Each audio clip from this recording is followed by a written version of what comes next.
Be still and know that I am God.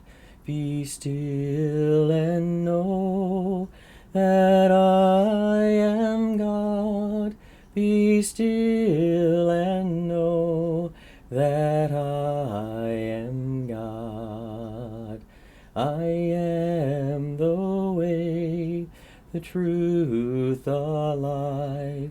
I am the way, the truth, the life. I am the way, the truth, the life. So be still and know that I am God. Be still and know that I am God. Be still and know that I am God. Well, good morning, Monday morning to you. Hope that you've had a great weekend and a great worship time yesterday. You know, when we're born with only two fears. That is the fear of falling and the fear of loud noises. Now, however, as we grow up and experience many more things in our lives, our fears tend to have a tendency to multiply.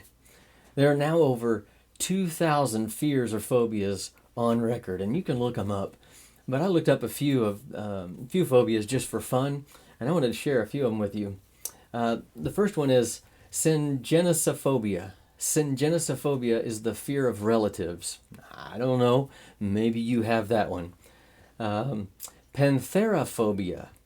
That is the fear of your mother-in-law. I'm not going to comment there. Love my mother-in-law, by the way, in case she's watching. Xanthophobia is the fear of yellow. Okay, interesting one there. Arachibutyrophobia. Arachibutyrophobia. That's the fear of peanut butter sticking to the roof of one's mouth.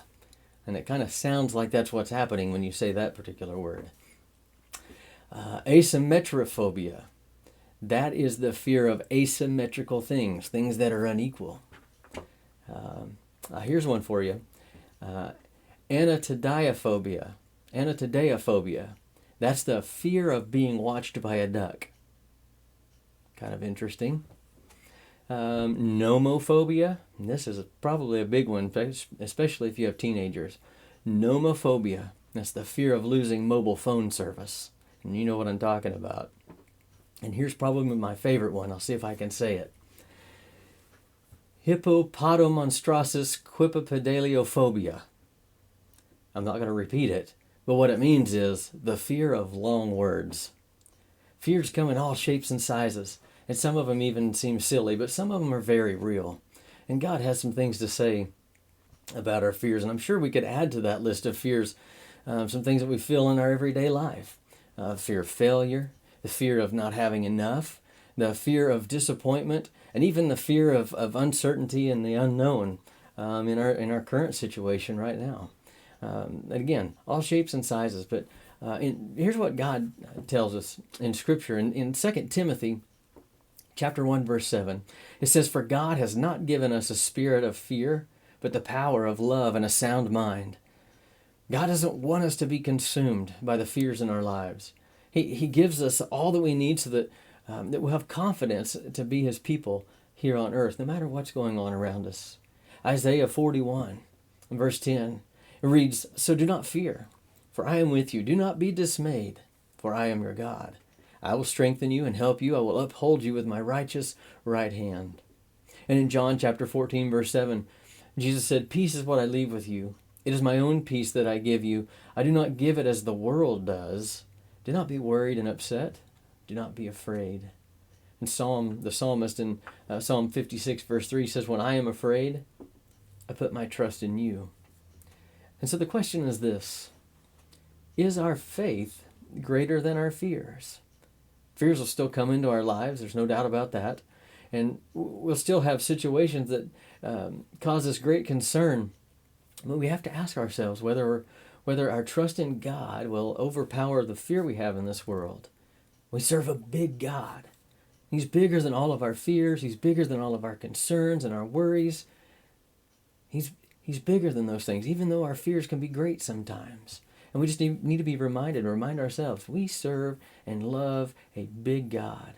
Our God, the creator of the heavens and the earth, who divided the seas, who shut the lion's mouth, who was in the beginning and is now and will ever forevermore be. He is our God, and he is faithful to us.